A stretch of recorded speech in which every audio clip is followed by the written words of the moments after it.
Okay, alrighty, so the name's James IZ, of course, and I'm back yet with another video. So, tell me, right, what would you do if you were to open up Instagram right now and you saw this picture?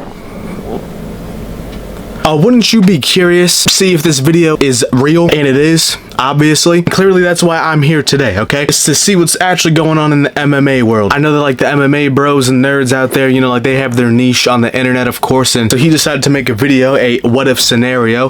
What if Jeffrey Epstein was a UFC fighter instead of being given billions of dollars and being trained to be a true asset to Mossad in the state of start up his blackmail operation on politicians and a ton of rich people and bankers and different celebrities and stuff. What if Jeffrey Epstein was a UFC fighter? This question has never been asked before. You're goddamn right, it has never been asked before until today, right? You came up with the idea and you typed that question into ChatGPT or whatever AI program you came up with, and it shitted out a whole script for you, right? This question has never been asked before. But hey, you clicked on the video, and you're watching now, so I'm sure you want to know. I believe that Jeffrey Epstein, if he had not done what I was about to do after Kaya Sakura lost in humiliating fashion to 38-year-old Tim Elliott coming up. What? How would Jeffrey Epstein have done in the UFC? Getting started, the thing that Jeffrey Epstein is known for the most is that he was a big fan of Carlos Prates. Okay, Jeffrey Epstein was for sure a huge fan of CP. He does have a point. And he was such a big fan of Carlos Prates that he wanted all the rich people who he associated himself with to become fans of Carlos Prates as well. Absolutely. Guys like Prince Andrew, Bill Clinton, and of course, the Big Don himself. The Big Don himself, the current sitting president of the United States. He really put them all on to CP, which is just crazy. Do you know what? I thought that I was going to make fun of this video, but no, I just agree. Since Jeffrey is a huge fan of Carlos Prates, I think we can assume that Jeffrey would be a practitioner of Muay Thai.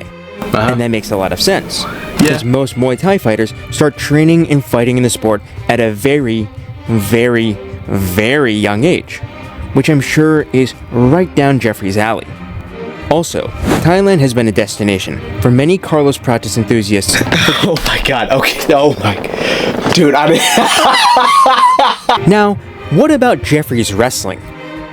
Well, for that, we need to look at the other people who shared the same interests as Jeffrey in the UFC.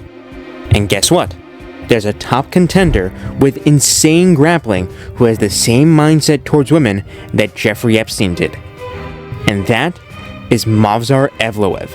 She was 17. Yeah. Yes,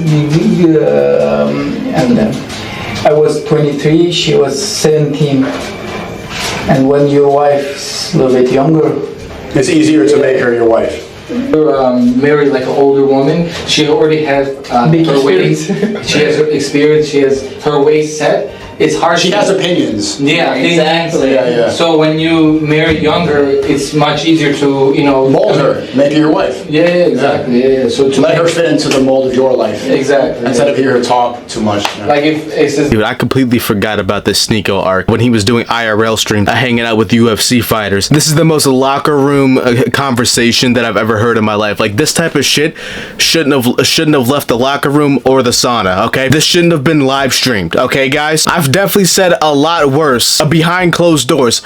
Pretty much all of us have, okay? We've all heard this type of shit before. Let's just keep it real. And if you haven't, then, well, you clearly don't have any character and you're a pussy. I'm not saying that I agree with what they're fucking saying there, because that is actually insane. They're just being straight up about it, that, yeah, older women are just annoying to deal with, and that they're set in their ways. And so going for a younger chick, you can mold them into what you want to do.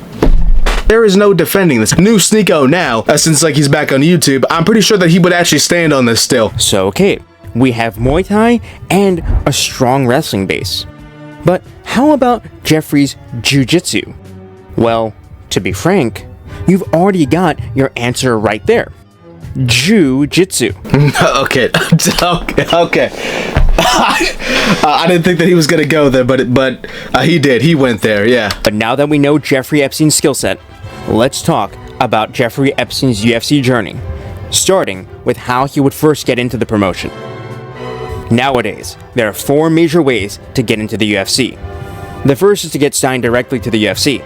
This usually doesn't happen unless you're someone fighting as a short notice replacement, or you're a champion from another organization, like the PFL or... What on earth is this, bro? This picture has to be edited, bro. There's no possible way that this is a real person, right? The second way to get into the UFC is through The Ultimate Fighter, which is basically a show where guys who got cut from the UFC go to max out their fraud checking skills and beat up on young regional level guys with padded records. Seriously. I had no clue that The Ultimate Fighter was still on, and I remember catching some episodes back in the day when I was younger. What, you gonna do something about it? What you gonna do? I'll do something about it. Well, do something then. Do something then. Do something then. Let me know down below, like, is it still good or not? Or was it ever good, to be honest with you? The third way is to go through the Diversity, Equity, and Inclusion Hiring Tournament for Asian fighters, otherwise known as Road to UFC. And well, there's no way that Jeffrey would be going through that tournament, because he's not from Asia. First of all, we are talking about Jeffrey Epstein, bro. He's gonna blackmail Dana White, and he's gonna get a debut match on a major card, bro. Let's just keep it real. Come on now. Seriously, even though I'm biased, you've got to admit that Rinna Nakamura and Ray Tsuruya are the only fighters who are... This man is injecting his own opinions about the whole MMA scene in this shit post of a video, bro. Just get to the goddamn point. The fuck is this picture? Is this what? Is this AI? What the hell am I looking at? It's not about what you know, it's about who you know. And Jeffrey Epstein's connections would guarantee him a smooth way through Dana White's contenders. See, bro, I already predicted it, bro. I said it already. I said this already. And speaking of opponents that Jeffrey Epstein could fight on Dana White's Contender Series to get a highlight reel finish, here are some options that the matchmakers could bring in. Angad Bisht, Sanjit Budwar, Mohsin Shaikh. Oh my god, oh my goodness, bro. You really inserted that like a joke perfectly too. I get it, bro. Yeah. Jeffrey is going to have a few strings pulled for him, which is why he will face Tony Ferguson in his UFC debut. Now, of course, Tony has been released by the UFC after his record-breaking 8-fight loss streak. And now, Tony is out there taking brain damage from Salt Poppy, who is a guy that is most famous for knocking out Andy Worski, a former anti-SJW YouTuber who now runs a show called Kino Casino, where he speculates about whether Nick Fuentes and Destiny have had gay sex. Dude, what the fuck is this video? I don't have anything to say here, because what the fuck? This is the most schizophrenic shit ever. What on earth is this? How did you go from Misfits to this? And when Dana White gets asked about whether it's ethical to let Tony fight, he'll answer like this. It's his own personal choice to fight. He's free to do as he pleases.